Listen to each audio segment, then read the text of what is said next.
Welcome. Yes. This is StarTalk at New York Comic-Con, and I'm going to bring out my guests. First, you're going to meet my co-host, the one, the only, Chuck Nice. Chuck, comedian. Come on out. Come on out, Chuck. What's up, buddy? Chuck, who'd you bring with you today? Hey, so you may know this, who is another comedian, and he is also extremely funny. You probably know him from Impractical Jokers on True TV. It's James Murr.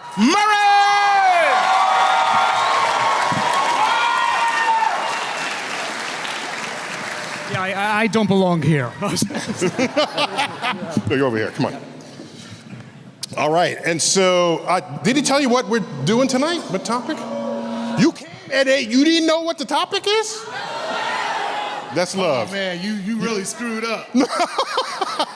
Let me bring out our fourth and final guest, a colleague and friend of mine, theoretical physicist Brian Greene. Brian!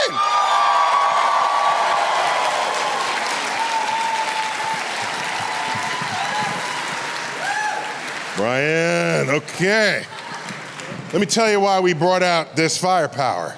Because tonight, we are going to handle 3 different topics, very specific to this audience and our concerns. In part 1, we are going to talk about time travel in Doctor Who. And in part 2, we're going to talk about the quantum physics of Ant-Man. And part 3, we're talking about parallel universes in Stranger Things.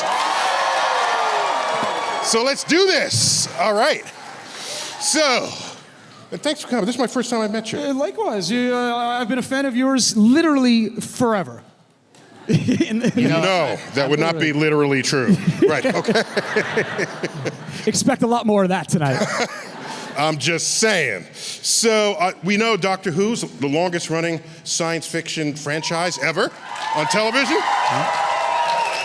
And the current Doctor, Jodie Whittaker, is that right? Yes, give it up.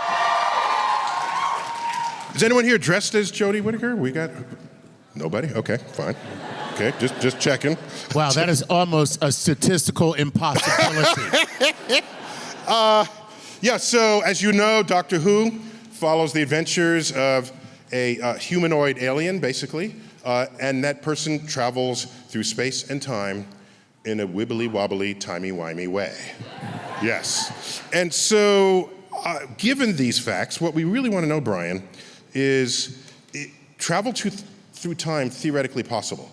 At least as imagined in Doctor Who. You have to think about... Oh, by the way, yeah. Brian, you know, had 3 best-selling books about this stuff, okay? Among them, The Fabric of the Universe, and Fabric of the Cosmos, The Elegant Universe, and the 3rd of those was what? The Hidden Reality. The Hidden Reality, thank you. Thank you. So go on, Brian, tell me. So you have to think about time travel in really 2 stages, because time travel to the future is very different from time travel to the past. So time travel to the future... They have different consequences. They have different consequences, and they have a different standing within our understanding of the laws of physics. So as we know physics today, time travel to the future is not hypothetical. It's not some idea that people argue about. Time travel to the future is absolutely part of the way physics is constructed. There is nobody who knows anything about what they're talking about who would disagree with that. I like the way you worded that. Okay, so, but of course in Doctor Who, they go into the past. So what's going on there? That's a trickier one. That's a trickier one. Well, he's a Time Lord, so he figured it out. So yeah. My question to you is, in this universe, how would you make it happen, such as the way we see it in Doctor Who? So if you want to travel to the past, there are a few proposals that are on the market, but I'd say the one that has attracted the greatest attention is to make use of wormholes.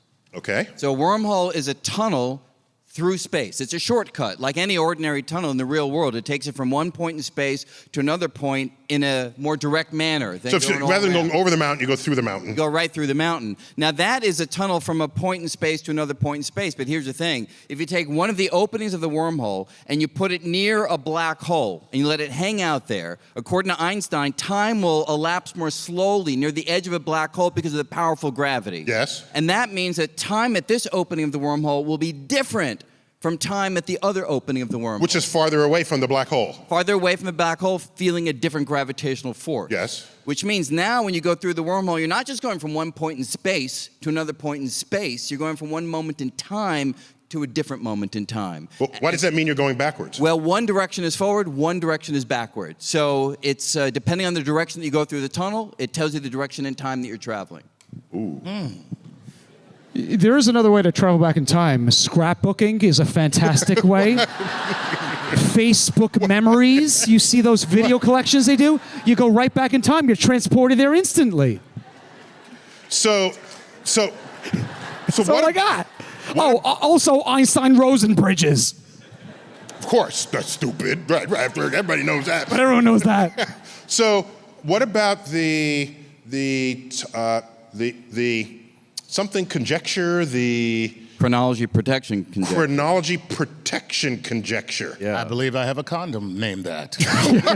Yeah.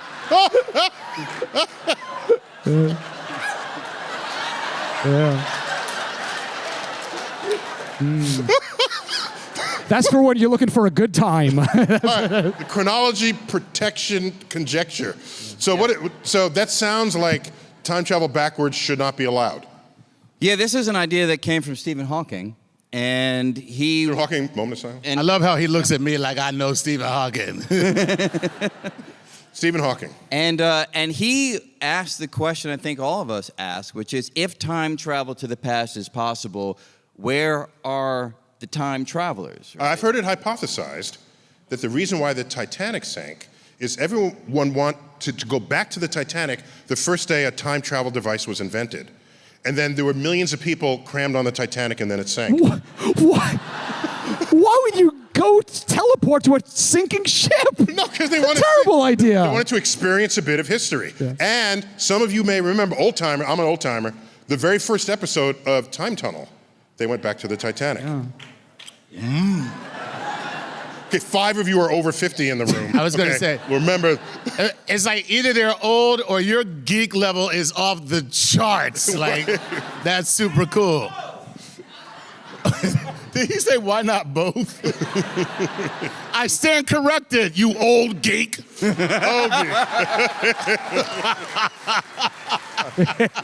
So Brian, so give me an example of the problem. Well, a demonstration of why that conjecture might be true.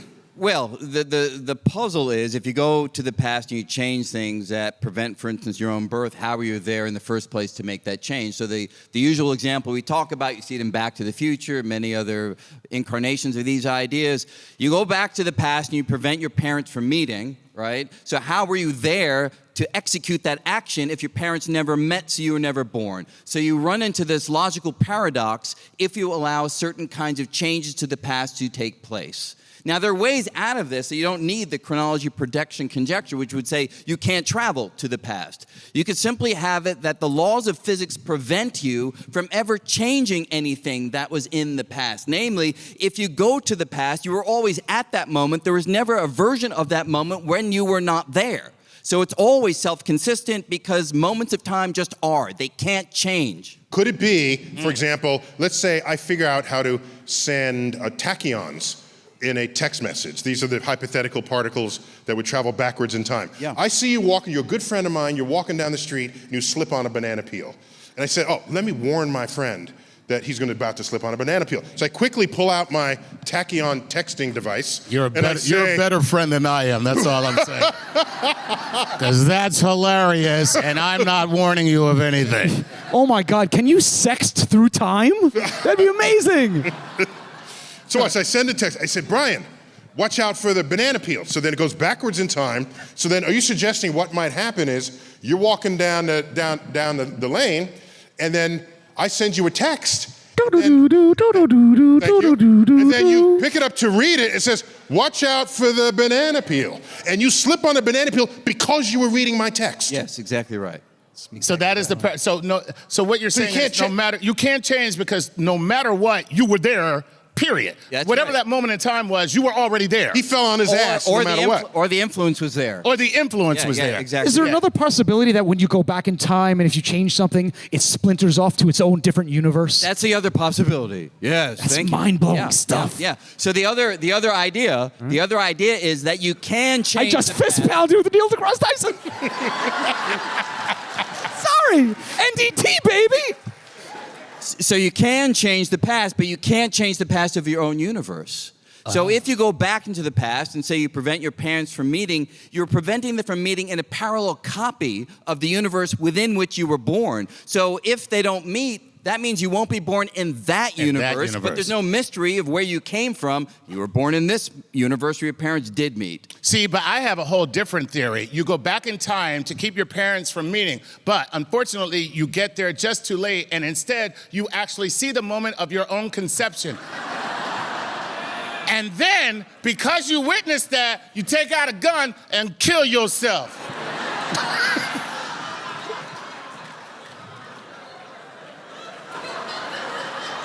Now, Thereby changing the timeline. everyone here is now thinking about their parents doing it. Everyone. So, were you a fan of the Doctor Who series? I've actually only seen one episode. What? Security, could you? I'll leave that. That is ridiculous because I've never seen a single episode. So I'm sorry. Security. All right, so let me ask. Of course, what everybody episode? now wants to know what episode. Right. I don't know. There's something with there was this blue police thingamajiggy, and that's all I remember. Sorry, that's it. Does that clear it up could for we you? Take him out here. Right, because guess what? And she went just like this. That was episode 961. Oh, the one with the blue thingy. Yeah. So one of the interesting features of Doctor Who is that this blue thingy, it's called a TARDIS. Which is an acronym for time and relative dimension in space. Okay, by the way, I gotta say that was pretty damn awesome what I just saw here. You just went, by the way, it's an acronym, stands for, and everybody else just said it right along with you. That's how we roll They at just said Comic-Con. it right without missing a beat. So one of the fascinating elements of it, and they just treated this quite casually throughout the whole series, is that you walk into this police call box. It's a British police call box, and then inside is the entire ship. So that you're accessing another dimension of space by entering in it. So this would be like a fourth dimension. Yeah. space. So you're saying the inside is bigger than the outside. You didn't say it right. That's what I keep telling her. Wait, You just have to say. I don't know if it works. I don't know if the joke works. You just have to say. The phrase is, "It's bigger on the inside." That's all you got to say. Repeat that. Just repeat it. I'm afraid to. So Doctor Who has just been very smartly written in this regard. It's got good physics in it.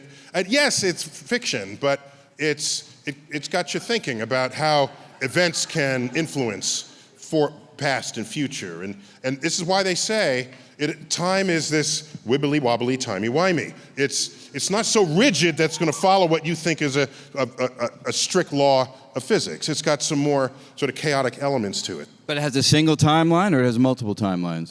I interpret it as multiple timelines. Okay. Mm-hmm. And the Time Lord can access any timeline that is necessary for the task at hand, so that he can save the universe in every episode. Could I ask a general question? Is time just a human construct? Do other species understand the concept of time, the passing of it, and the future versus the past? Yes. Okay, yes, they do. There you go. They do? I mean, it's all too easy for we humans to say what we do and think that other animals do not. Yes. And there's the human hubris deeply embedded in that assumption. Who are you to say that other animals don't think or contemplate or wonder about their fate?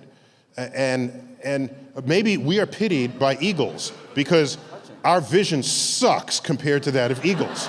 And they looked at those poor humans, they can't even fly. Yeah. Oh, I wonder if they dream about, those poor things. Do you know how much pity we might be garnering in the minds and bodies of other animals? Most animals look down on me, yes. And I got another one. And here's another one, right? We can talk about and praise certain primates, other primates who maybe mimic sign language, okay? So these are animals that can speak to us using typically American Sign Language. But no one is asking, here are chimps speaking to us in our language, but at no time are we asked, can we speak to them in their language?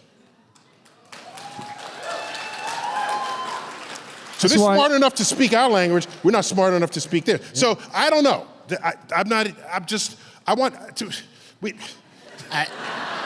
All I know is what you said is beautiful and eloquent, but I doubt if there's a horse somewhere going, I wonder about the fabric of time. Yeah, goldfish are not thinking about time. They're just doing circles in the bowl. They can't remember their ass from their elbow. They haven't even keep telling yourself that. So one of Hawking's quotes, which is related to my Titanic comment, is, if time travel were possible, where are the tourists from the future? Yeah, I think that is the question. And one answer is every time they come here, we just put them in white coats and lock them up. I mean, that's one possibility. Oh. Right? Or we put them in white coats and call them astrophysicists. But wait a minute, isn't this quote from Hawking exactly what a time traveler would say? On that one, we just got to meditate. I see where you're going with See this. where I'm going with that? So the people who are way ahead of the rest of us at any given time and space, like Da Vinci, like Einstein, like Marie Curie, like Stephen Hawking. Or Snooki. Okay. This is... Isn't it temporal law that if you ask a time traveler if they're a time traveler, they have to say they're a time traveler? Like a cop or a vampire, right? I have not heard that law, No. but... Temporal prime directive, no? So,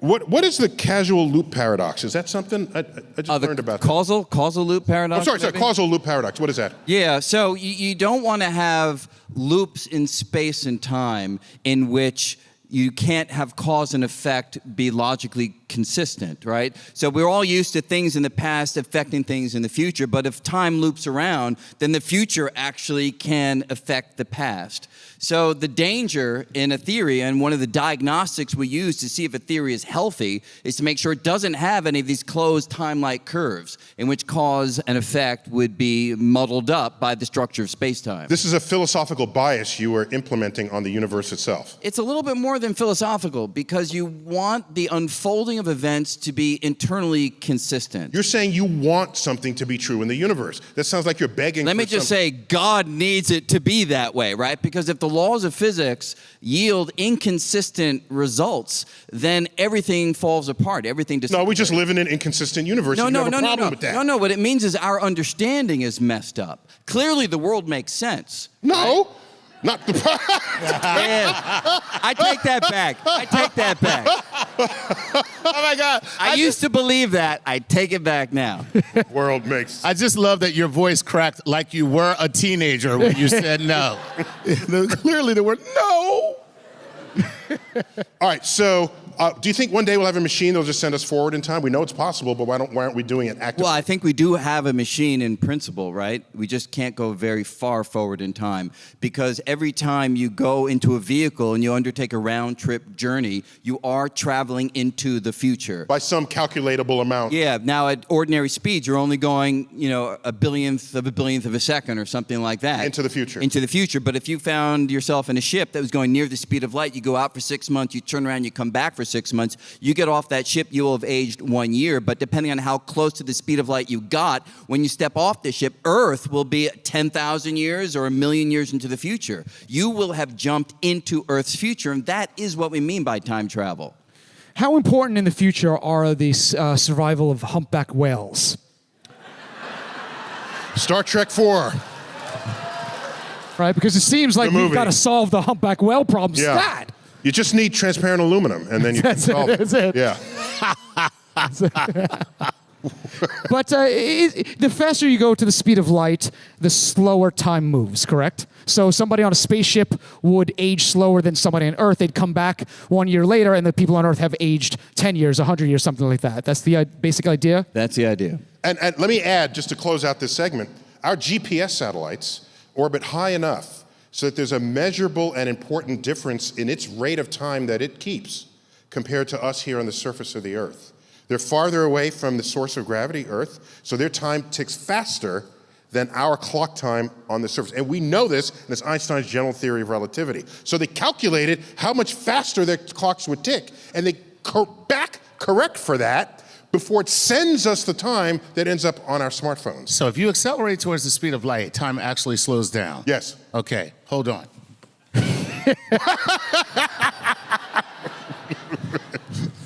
Chuck! Sell Apple! Sell your Apple! Thanks, everybody, for coming to the 2019 Comic-Con.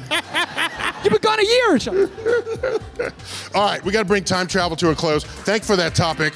Comic-Con, our next topic is the quantum realm of Ant-Man. Give it up for my panel for that. I've got with me theoretical physicist Brian Greene. Brian, you can, yes. Okay.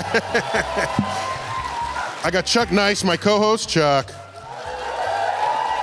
who did you bring? And of course, from Impractical Jokers, it's the Murr! Hello, everybody. The Mo. All right, so in the recent movie, The Ant-Man and the Wasp, okay, that's starring Paul Rudd, who we've had on StarTalk Live before. And He is delightful. So, Brian, what does physics say about shrinking things? Well, it's tough to do, right? Because ultimately things are made of molecules and atoms, and the quantum laws restrict the size of the individual atoms. So it's pretty tough to imagine changing them without changing the basic constants of nature. Wait, but Rutherford, 100 years ago, noticed that atoms are mostly empty space. They Why are. can't you just squeeze that puppy down? Yep. Yeah, in fact, if you were to squeeze down, if you could do it, the space in the atoms and every single human being that has ever lived on planet Earth, the resulting stuff would fit inside of a baseball. Wow. Ooh. And that's even with, obesity problem in America? Yeah. No, that's softball. Softball, Man. So why is there some challenge then to shrinking out that empty space? It's very hard to get that empty space out because atoms have a certain amount of energy. Mm-hmm. And whereas we're used to being able to continuously change the energy in something, right? If I take this from down on the floor of this water bottle, and as I raise it up higher and higher, it looks like I'm continuously adding in energy. Yeah. Quantum mechanics says that is misleading. Energy comes in steps. You can't actually continuously change it. So for an atom, when you get down to the lowest step, the lowest energy, there is no lower step that is in existence. So if you have a minimum amount of energy, you can't actually squeeze things down to zero size. You tell me that we can't have Ant-Man then? Well, you can have Ant-Man. That's all right. All right, so let me ask you this. What constant of nature would need to be adjusted so that you could shrink down the atom? Is it Planck's constant? Yeah, Planck constant, one of them. So, that's it could be a little bit technical, that's a dimensional number, but the radius of an atom depends on Planck's constant, it depends on the mass of the electron, it depends on the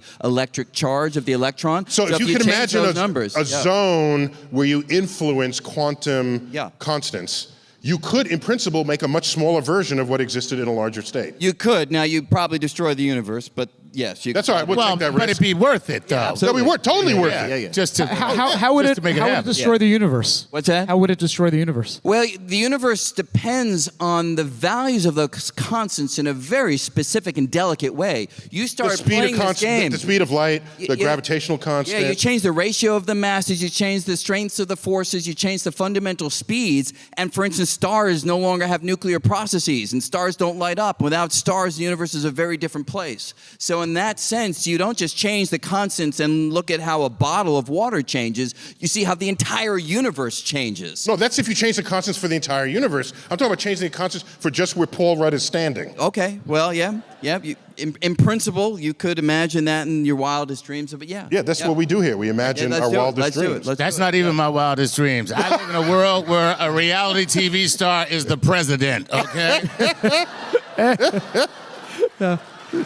Well, he's overinflated, isn't he?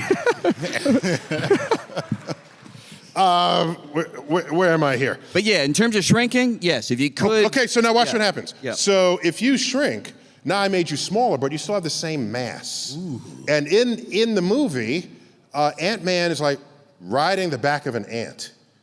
Now, he would still weigh his 160 pounds or 170 pounds on the back of an ant, but he'd be this big. He'd squash the ant. Yeah. So is there any way in this universe to get rid of that mass? Because in the Ant-Man universe, I think there's something called a Pym particle that transfers your mass out into another dimension. Yeah, well, I mean, the quick answer is Einstein taught us that energy and mass are actually two sides of the same coin. So if you want to change the mass of something, you just extract energy from it. So you could have, you have Paul Rudd there and you just watch heat and light and radiation all flying off of him as you shrink him down to a smaller size. And then he's on the amp, but he's just really tired. Yeah. Okay, so if they were to put a nuance in the Ant-Man storytelling, he would be highly radiant as he got smaller. That would be one way of doing it, yeah. It sounds like you're describing a Swanson chicken dinner, like in a microwave. So I'm just happy to be here, Neil. But then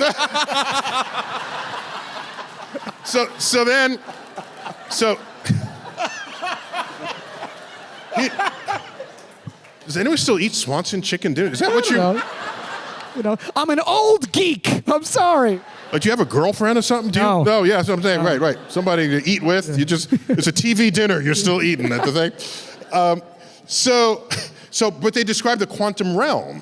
And just give me a couple of minutes reflection on the George Gamow series where he changed the values of the constants. Oh, you mean Mr. Tompkins in Wonderland? Tompkins in Wonderland. Yeah, that was from, I think, the 1940s or something like that. And yeah, it was a wonderful series of books in which he imagined a universe in which somehow human beings are the same, but the constants of nature have a different value. So Mr. Tompkins is doing the kinds of things that Paul Rudd is doing, but with not quite the same special effects. He's there playing pool, and he hits the pool ball, and the cue ball passes through one of the other balls on the table, and it bounces around in a chaotic manner that illustrates like the many worlds of quantum physics. And I think he had a version where the speed of light was like 5 miles an hour. Yeah. So then as people are walking by, they're shrunk and the lens contracted to be the size of a pancake as they're walking by you. So yeah, that was the. So this would be an early version of just imaginary worlds that you would easily fold into a superhero universe. That's right. Yeah.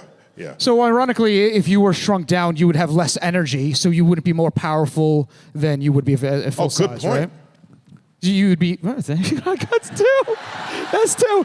No, for those who are counting, that's two. No, think about it. Jealous? Right. Because if you have power as a superhero, it's in your body somewhere, and if you got to release all that energy to reduce your mass to become smaller, you're a weakling at that point.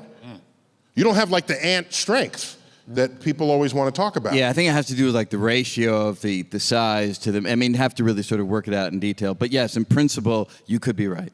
Yes, unless you're Ruth Bader Ginsburg, in which case you have the power of 10 men, no matter what. True. So, are you familiar with something called molecular disequilibrium? No, I don't think I am. You want to tell me That's because he just made it up. Well, can you give us a moment? Tell us about quantum entanglement. Oh, quantum entanglement, yes. Yeah. So this is an idea that, again, came from Einstein. Is it only an idea? I thought we're doing it. Well, that's where it began, and Einstein brought it up because he didn't like quantum mechanics and thought this would be the death knell of quantum physics. He pointed out to all of the world's quantum mechanicians that their theory predicted that you could have a particle over here, another particle over here, distant from each other, but somehow, even though they're separated, and you do something to this particle, the math said that it will influence that particle, regardless of how far apart they are in space. I have a twin brother just like that. There you go. And Einstein called it spooky. That fact that you could do something here and affect something there, spooky action at a distance, and he thought it was nuts. But in the movie, there are two characters that fuse together from a distance.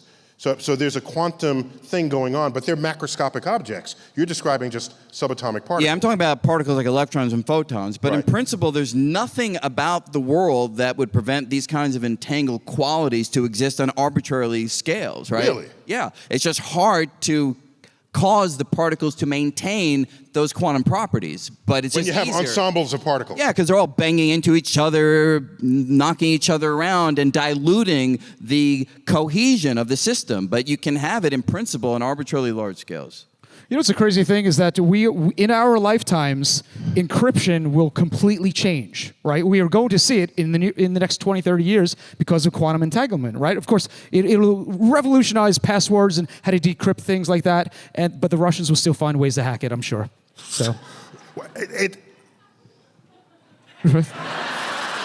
Can you imagine? You have a quantum entangled password, but the password is like 1, 2, 3, 4, 5. Still stupid passwords.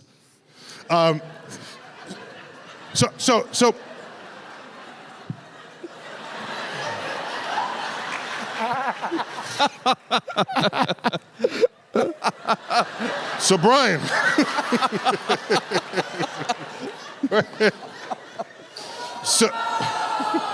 So we got. So give me just the plausibility of Ant-Man as a story mechanism. I've not just repeating my answer to Doctor Who. I've not actually seen Ant-Man, so I don't really know. But I know it's like give the man a break. Seriously, really. I've been working. I got things I got to do. He's a theoretical physicist. Thank for you. God's sakes. Thank you. Doesn't have time to go see Ant-Man.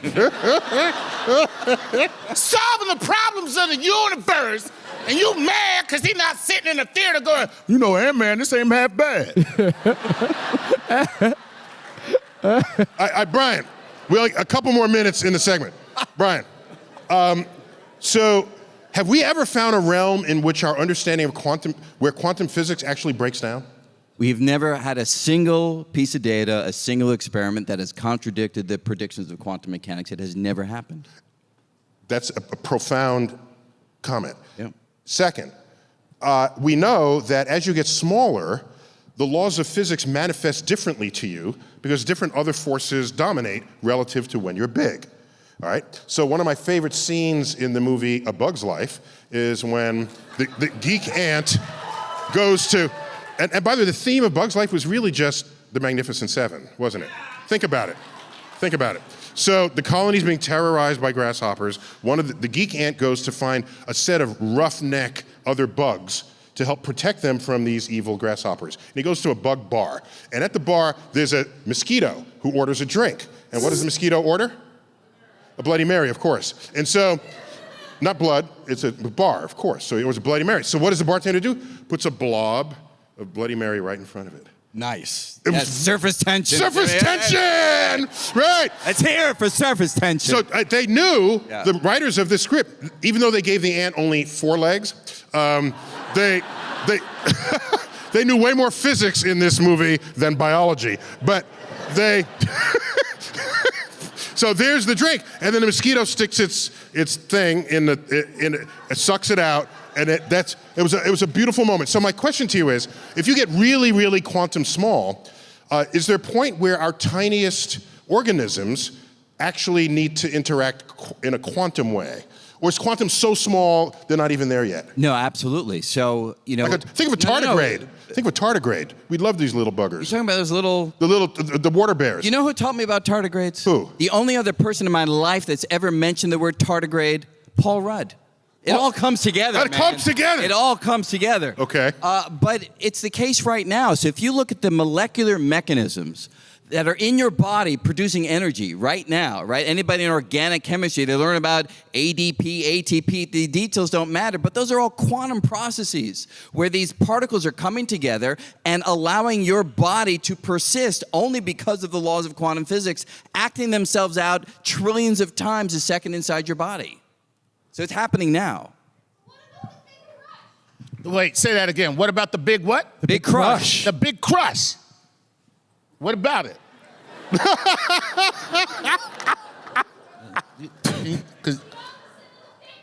Yeah. Thank Opposite you. of the Big Bang. She said it's the opposite of the Big Bang, for those of you in the back who cannot hear her.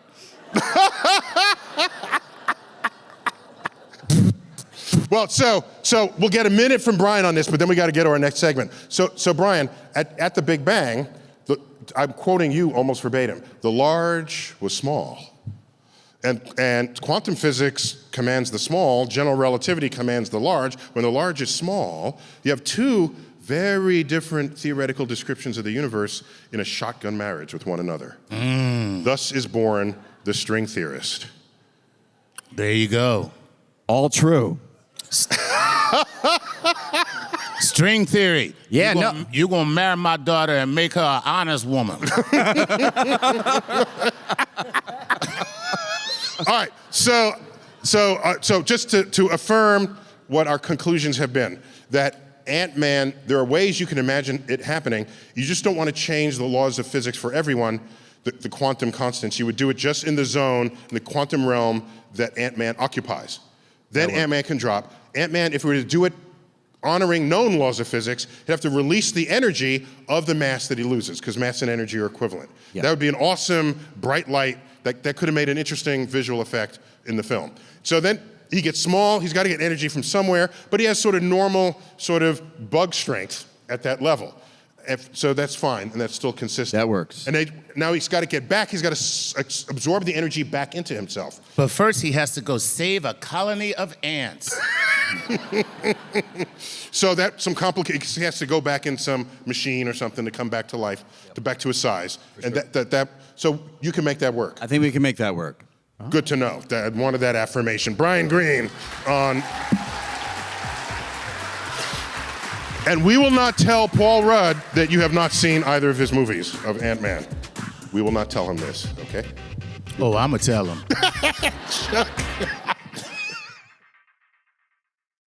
Welcome back to StarTalk at Comic-Con. Yeah.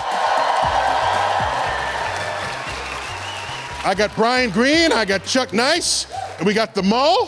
What's up, everybody? All right. We're going to spend some time in the hit TV series on Netflix, Stranger Things. Yeah, they talk about sort of an upside-down world, it's some parallel universe where people can disappear into it. And it's still looking for people who went there. And can we? Poor Barb. What? Barb Let me deserves tell you better. something. You cannot say anything in front of this audience, okay? I'm just saying, you're like, and they disappear into it, and then all of a sudden, just dots of like, forever! It'll disappear! What happens to the people? Now I'm like, I'm gonna be like Brian right now, never seeing Stranger Things, so. You what? Wait, let me just ask. So Brian, when we want to think about multiple universes, I've heard the term brain used, B-R-A-N-E. Could you explain what that is in your world? Well, that's an idea that does come out of string theory, and the notion is that everything that we know about should be thought of as if it's one slice of space in a larger cosmos. Much higher dimension. Higher dimensional cosmos. The analogy that I like to use is imagine everything we know about is one slice of bread in a big cosmic loaf. And the other slices of bread would be other realms, other universes, potentially like ours, but separated from us by a distance along the axis of the loaf. So our entire universe would be one slice of bread. One slice of That's this right. bread. Okay, so if you left this universe, but you still existed, you, in principle, found some way to get to the next slice of bread. Yes. And in fact, we know, according to the physics that we study, how one would do that, or how in principle energy can leave one slice of bread to the other. If the energy is carried by gravity, gravitational waves, or then jelly, that can travel. So gravitational waves can leave our membrane and go to another membrane. That's right. So if you wanted to communicate from one membrane to another, you could have like a gravity phone that would send out vibrations in space-time as opposed to vibrations in air. Would it be T-Mobile or? Brian, this is a Whoa! Clearly we have some sponsors in the audience. All right. Because Verizon. Murr just said T-Mobile, they were like, Verizon! Jeez. You know what? When Verizon has a gravity phone, call me, okay? Can I ask you an honest question? I've been hearing and seeing lots of videos and reading things about saying that in our lifetimes as well, we will be able to communicate with another universe. For example, the cold spot in space they think might be a spot where the universes are touching, us in a parallel universe. Do you think that that is going to happen, that we'll be able to develop a way to communicate with another universe in our lifetimes? No. Screw you, Verizon. Whoa! I'm kidding. I love Verizon. I love it. Kidding. Top scientists of Verizon are working on it. Can I follow right that now. up with here's a question that I hear all the time on Twitter, okay, which is dark energy or dark matter, whichever you want to go with, we know that there's a distinction, but is that perhaps the other universe bleeding over into our universe, and that is why we're not able to really understand what it is? And it's a mysterious presence, and it's real matter in another universe, right? But now it's mysterious in our universe. Yeah, kind of like what we're seeing are the effects of the real thing someplace else. From another universe. From another universe. Yeah, Could Brian. that possibly be the case? Yeah, actually, this is an idea that people have studied, and it's a beautiful idea. I would love it if that were the answer. I'm one of those people, Brian. Yeah, there you go. Yeah, I have studied this extensively on Twitter. If the reason it's dark is because the light that it might emit simply can't traverse from that slice of bread to our slice of bread, that would be a beautiful solution. It's very hard to make that idea work mathematically. So it's out there, it's worth thinking about, but I have not seen a version that actually is able to dot all the I's and cross all the T's and make it work. Yeah, okay, so Brian, there's the gravitational waves that can get across the membrane. But is there some way a wormhole could do it? Or is there some access to these higher dimensions that we just haven't figured out how to invoke yet? So, and in fact, in Stranger Things, this other dimension, it's got like monsters in it. I mean, it's not just another universe with me in it, it's a different place. Yeah. And so, can you imagine a way to do that? And the reason why I ask is, there's this great example I think you've given, which is it the flea on the tightrope? Tell us that example. Yeah, this is the idea that dimensions can be big and small, and if a dimension's curled up, like this circular dimension that's on a tightrope wire, from a distant vantage point, you and I won't see it. The tightrope just looks like a straight line. You only see that one dimension. But if you zoom in and take the perspective of a little flea that's walking along it, that little flea can go along the tightrope, but it can also walk around it, revealing that curled up portion of space that we would miss because we're just too big. We're too big. Yes. So if you're the tightrope walker, it's a one-dimensional line. Yeah. If you're It's like a flea, it's a whole world to you. Yes. It's like the book Flatland, right? Same kind It's of a idea? version of that, yes, exactly right. So the real question is, if that flea had a phone, could it use Verizon to call us? Chuck is trying to save your ass in this thing. I'm just worried about the people who pay my check. Oh my God, it's literally just behind answer- me. I didn't realize. I'm sorry. I didn't know. Nobody told me. I'm sorry. I didn't sign a sponsorship with you right before. Okay, anyways, It's only on the sign 400,000 times. Okay. just Zoom in on just him right now. Just give me a camera shot on him right now. See? This Ryan's sitting right over your head right now. Okay? I'm just happy to be here, man. I'm just happy to be here. So Brian, what I'm asking is, can we find some portal in our own universe? We just step through it and you disappear.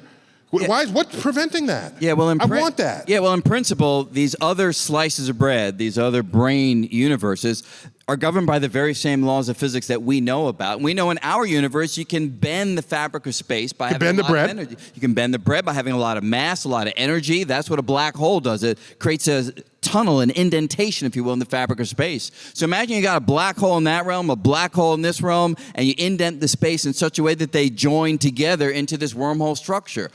Whether this could really work in this context, I don't know. But That's not what I'm asking you. Is there a law of physics that prevents it? No, I don't think so. There it is. Is there a world in which you could have two quantum entangled pieces of information Across universes? Across universes? Yeah, absolutely. So That's if you had crazy. two gravitons that were entangled and one shot off our brain because gravity can freely move through the entirety of this larger cosmos, then yeah, you could have two entangled gravitons in principle existing in different universes. That is pretty awesome.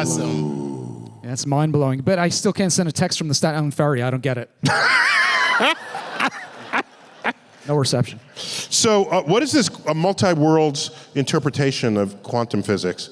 Do those count as parallel universes? They do. I mean, the key idea is that multi-universe theories don't come in a single flavor. There are various versions, and the one that you're referring to now... These are competing theoretical ideas. Oh, actually, some people think they're the same theory in disguise. Okay. So in quantum mechanics, you have this idea that the equations only predict the probability for one outcome or another. Like an electron has a 40% chance of being here and 60% chance of being here. And the question is, when you measure the electron, you find it over here, what happened to the other possibility? And one of the notions that came out of the 1950s is that that other possibility is just as real as the one that you witnessed. It's simply taking place in another world, another universe parallel to yours, and there's a version of you in that world measuring that electron and seeing it at that position, thinking there's a unique outcome from your experiment, but you're completely wrong because there are two of you each having that thought. Okay. There are multiple Calm down. Okay. He's about to blow a gasket there. That was awesome. That was awesome. The only way that could have been better is at the end of that little diatribe, you just went, "I'm Pickle Rick!" No, if he just... All right. So...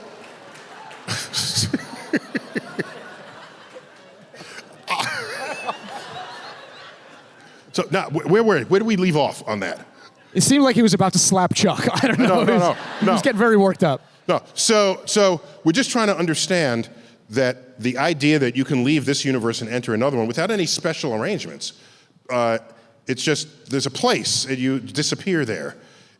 Do I need special black holes and wormholes and warps in the fabric of space-time, or could I just pry open a hole? No, I think you do need all those gadgets that you're referring to because, for instance, in the many worlds approach, you would still be in this universe. There would just be another version of you in that other universe. If you really want to disappear... So you're saying Schrodinger's cat is still alive somewhere? In one universe, in this approach, Schrodinger's cat is alive. In another universe, Schrodinger's cat is dead. So each of the outcomes happen. They just happen in different places. Talk to me about Elvis.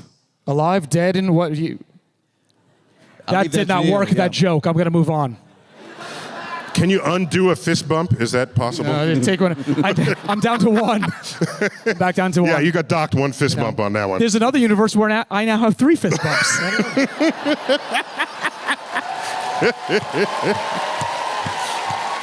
Yeah.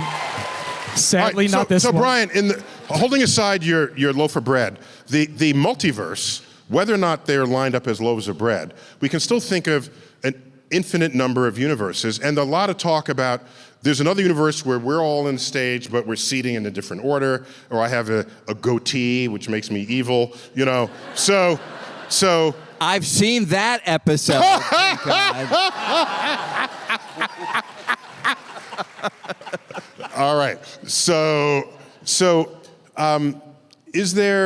is it plausible to imagine that in an infinite number of universes, everything is possible? Or, and I kind of want to end on this thought, I happen to know, I learned this early in life, that there are orders of infinity. Some infinities are bigger than other infinities. And is the infinity of multiverses a large enough infinity to accommodate all possible variations in all outcomes of all molecules assembled as all life? The answer is yes, according to the traditional interpretation That of is equations. mind-blowing. It's inconceivable almost for the human brain. The universe is under no obligation to make sense to you. Yeah, I know. Okay. Or any of us, yes. Yeah. Yeah. However, there's another universe where it is under that obligation. So what are you saying here? Yeah, so when you actually look at the quantum equations, the idea is that any possible configuration of the particles that's allowed by the laws of physics, which means it has a non-zero probability of happening is represented in one of these worlds. If there's an infinite number of worlds. There has to be an infinite number, and indeed there are enough. What do you mean of there has them. to be? Because there are so many configurations of the particles that we wouldn't be able to accommodate it otherwise. So Because otherwise you would limit the configurations. Yeah, you would. I mean, imagine the universe goes on infinitely far. That's a real possibility in terms of space going infinitely The far. extension of the universe goes infinite. Yeah, so we could have an infinite number of particles in this infinite expanse of space, and each of them has some configuration that's evolving through time. So you have to be able to accommodate that if this math is the right way of doing things. Woo. Man. I'm going to tell you one thing. I don't smoke weed, but I'm going to start.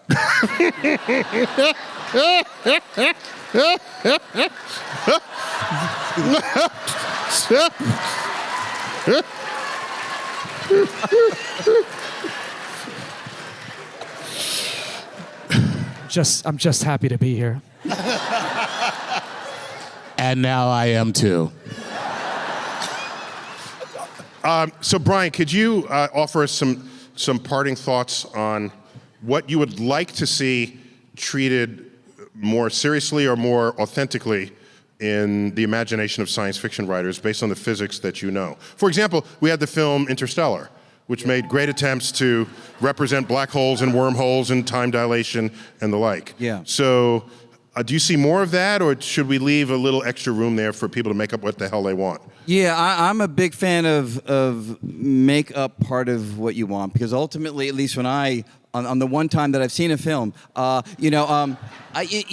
just like it to wash over me. I don't sit there like I think perhaps you do, or maybe you don't. Where you're actually constantly judging the accuracy of what you're seeing. Just take me away. That's all I want to happen in these things. So I'm a little bit different perspective, I think. Did you not know there's no sound in space? So you can they can tell whatever. Well, within. And by the way, let me qualify. I just want to say You're going to let me qualify. I will. Yeah. You were in a science fiction movie yourself, Yes. playing a professor. That's true. And you were in The Last Mimsy? I was in The Last Mimsy. Yes. Yes. You didn't remember him in The Last Mimsy? I'm trying because I love The little teddy bear had a chip in it that was very advanced, more advanced than anybody, and you went in and analyzed the chip. That was good. There's nobody who understands that. Thank you. Yeah. But the actual way I would describe it is this. I'm willing to buy into a fictional setting where whoever it is, the writer, makes up the rules. And if the rules are applied consistently and coherently, I'm willing to go along for the ride. What I can't stand is when partway through the rules change because it suits whatever narrative unfolding. I think we all agree on that. Right. We'll buy your rules, but stay consistent with them. Yep. Yeah, that works. That works. Let me see if I can offer some parting thoughts. I'll do so after. Do you have a final thought here? My final thought is, I'm not going to say I'm just happy to be here, Dara.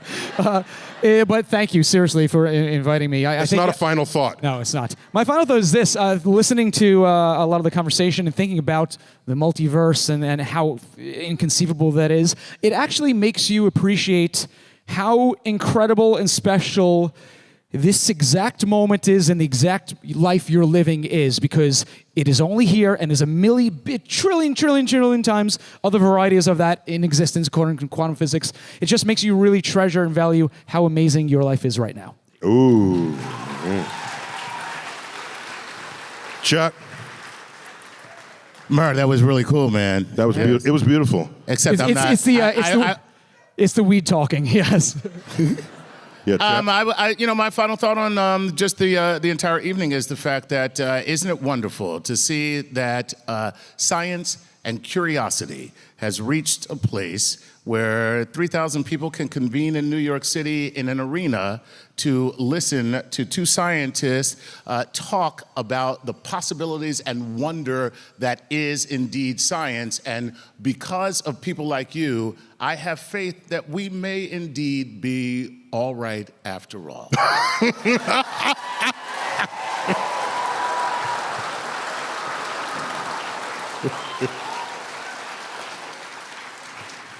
Brian?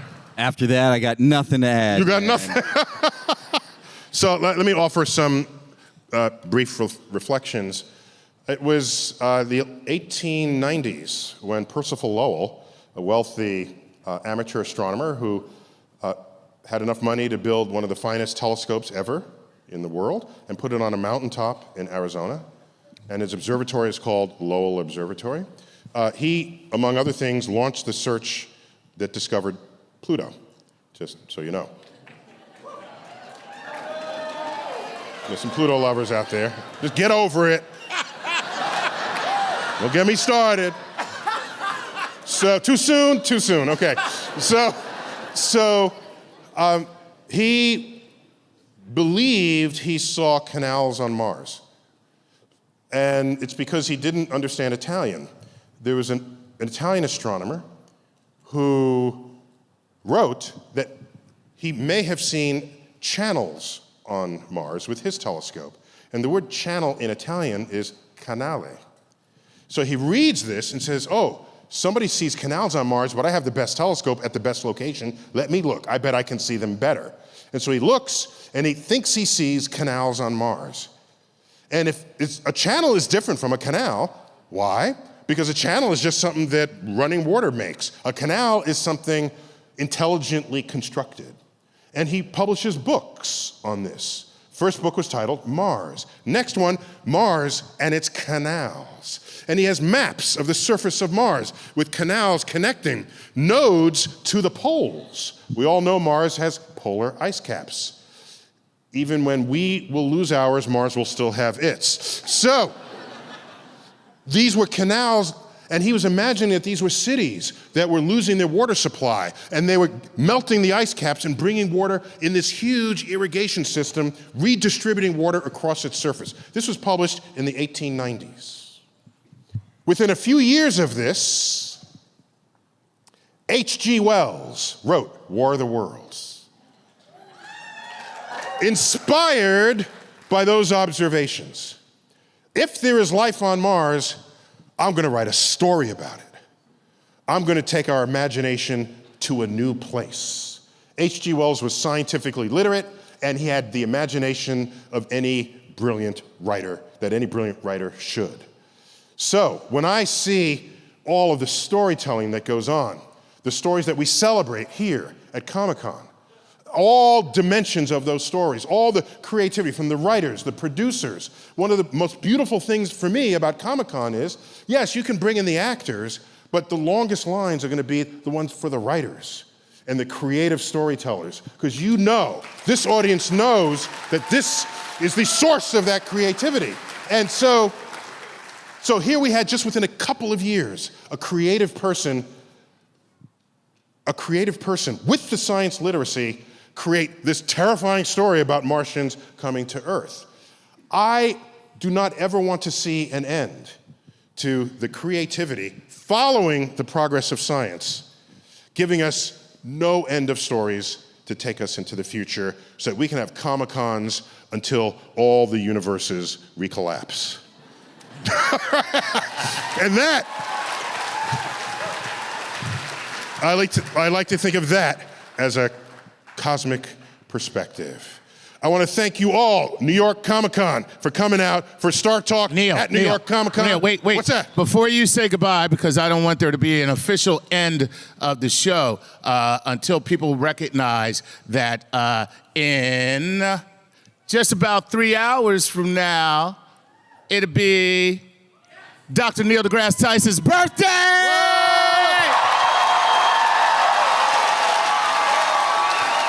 I'm an old man. What? So the very cool thing is, we got to do this a few years ago. We were on stage on your birthday, and it's not officially, but it is the coolest thing in the world to have 3,000 people actually sing happy birthday to Dr. Tyson. So can we happy birthday to you? Happy birthday to you. Happy birthday, Dr. Tyson. Happy birthday. birthday to you. Thank you. Thank you. How old are you in the universe? How old are you in the universe? I was born the same week that NASA was founded. The same week.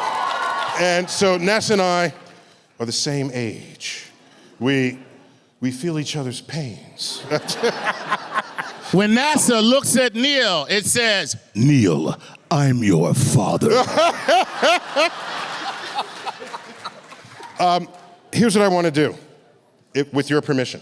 I want to end, I'm going to take a little more time here of your time, with your permission. A few days ago, I posted a birthday letter to NASA, an open letter to NASA. I want to read that letter to you as we end this evening, with your permission. Okay.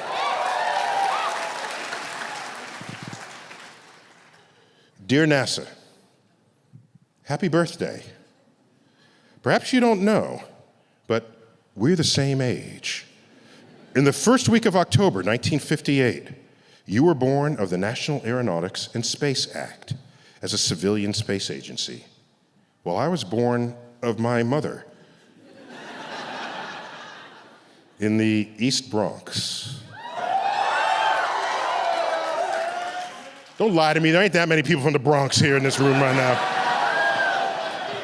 So the year-long celebration of our shared 60th anniversary provides me a unique occasion to reflect on our past, present, and future.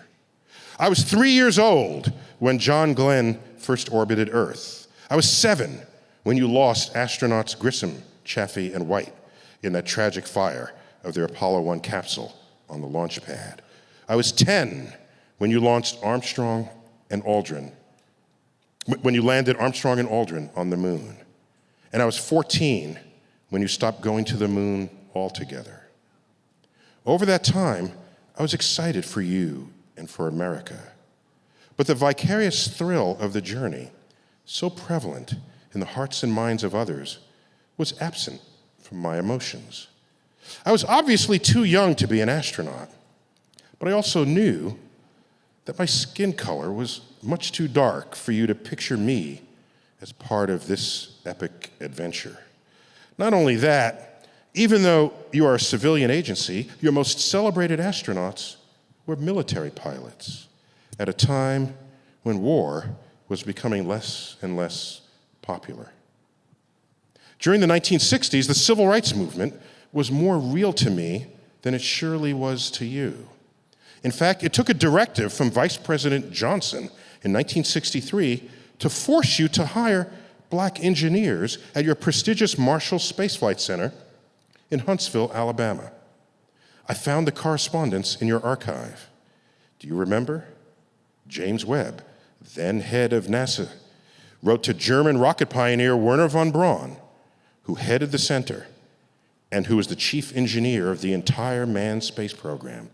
The letter boldly and bluntly directs von Braun to address the, quote, lack of equal employment opportunity for Negroes in the region, and to collaborate with area colleges, Alabama A&M and Tuskegee Institute, to identify, train, and recruit qualified Negro engineers into the NASA Huntsville family. In 1964, you and I had not yet turned 6 when I saw picketers outside the newly built apartment complex of our choice in the Riverdale section of the Bronx. They were protesting to prevent Negro families, mine included, from moving there. I was glad their effort failed. These buildings were called, perhaps prophetically, the Skyview Apartments, on whose roof, 22 stories over the Bronx, I would later train my telescope on the universe. My father was active in the civil rights movement, working under New York City's Mayor Lindsay to create job opportunities for youth in the ghetto, as the inner city was called back then. Year after year, the forces operating against this effort were huge. Poor schools, bad teachers, meager resources, abject racism, and assassinated leaders. So while you were celebrating your monthly advances in space exploration from Mercury to Gemini to Apollo, I was watching America do all it could to marginalize who I was and what I wanted to become in life.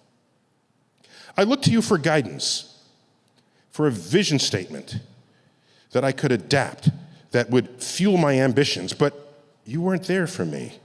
Of course, I shouldn't blame you for society's woes. Your conduct was a symptom of America's habits, not a cause. I knew this. But you should nonetheless know that among my colleagues, I'm the only one in my generation who became an astrophysicist in spite of your achievements in space, rather than because of them. For my inspirations, I instead turned to libraries, remaindered books on the cosmos, from bookstores, my rooftop telescope, and the Hayden Planetarium. After some fits and starts through my years in school, where becoming an astrophysicist seemed at times to be the path of most resistance through an unwelcoming society, I became a professional astrophysicist. I became a scientist. Over the decades that followed, you've come a long way. Whoever does not yet recognize the value of this adventure to our nation's future soon will, as the rest of the development and developing world passes us by in every measure of technological leadership and strength. Not only that, these days you look much more like America. From your senior level managers to your most decorated astronauts, congratulations. You now belong to the entire citizenry. Examples of this abound, but I especially remember when the public took ownership of the Hubble telescope, your most beloved unmanned mission. They all spoke loudly back in 2004, ultimately reversing the threat that the telescope might not be serviced a fourth time, extending its life for another decade. Hubble's transcendent images of the cosmos had spoken to us all, as did the personal profiles of the space shuttle astronauts who deployed and serviced the telescope, and the scientists who benefited from its data stream. Not only that, I had even joined the ranks of your most trusted, as I served dutifully on your prestigious advisory council. I came to recognize that when you're at your best, nothing in this world can inspire the dreams of a nation the way you can.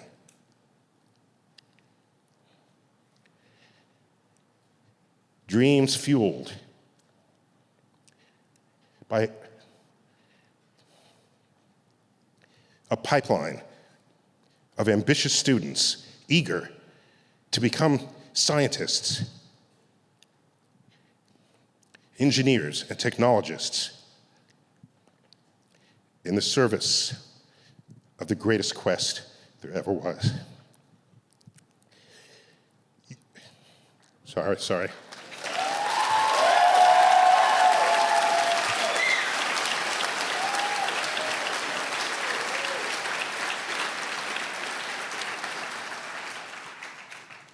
You have come to represent a fundamental part of America's identity,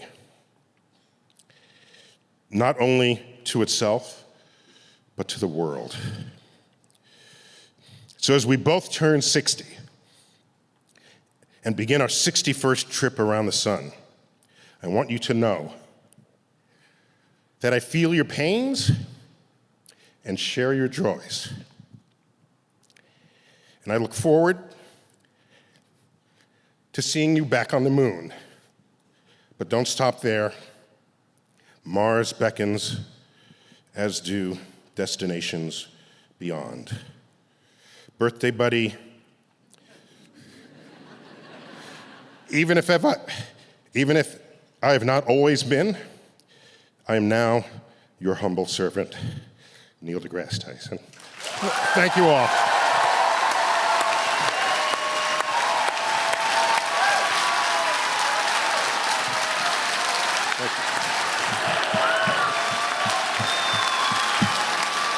Dr. Neil deGrasse Tyson, ladies and gentlemen, Dr. Neil deGrasse Tyson. and our panel. And give it up for the Murr, James Murr Murray, theoretical physicist, Brian Greene. My name is Chuck Nice, thank you. And as always, we leave you with Dr. Tyson saying, Keep looking up.